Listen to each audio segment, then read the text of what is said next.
Sunday evening husband office விட்டு வரும்போது நண்டு வாங்கிட்டு வந்திருந்தாங்க. நண்டு சாப்பிட்டு ரொம்ப நாள் ஆச்சுன்னு சொல்லிட்டு எல்லாமே நல்லா ஃப்ரெஷ்ஷாகவும் பெருசாகவும் இருந்துச்சு. நண்டை க்ளீன் பண்ணி எடுத்து வச்சுட்டு நண்டு மசாலா தான் ரெடி பண்ணியிருந்தேன்.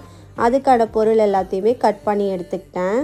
கடாயில் 1 டேபிள் ஸ்பூன் மிளகு சோம்பு சேர்த்து ட்ரை ரோஸ்ட் பண்ணிவிட்டு இதை அப்படியே ஒரு மிக்ஸி ஜாருக்கு மாற்றி பவுடராக அரைச்சி எடுத்துக்கணும்.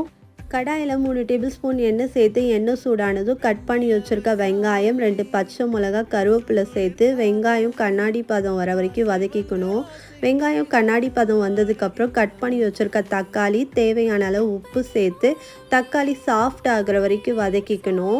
கொஞ்சமாக மஞ்சத்தூள், மிளகாத்தூள் சேர்த்து மசாலா வாசனை போகிற வரைக்கும் வதக்கிட்டு இது கூடவே க்ளீன் பண்ணி வச்சுருக்க நண்டு, தேவையான அளவு தண்ணி, அரைச்ச பவுடர் சேர்த்து 10 நிமிஷம் கொதிக்க விட்டு கடைசியாக கொத்தமல்லி தூவி இறக்குனா சூப்பரான நண்டு மசால் ரெடி. இட்லி, தோசை, சாதத்துக்கெலாம் சூப்பராக இருக்கும். ட்ரை பண்ணி பார்த்துட்டு கமெண்ட்டில் சொல்லுங்கள். பாய்.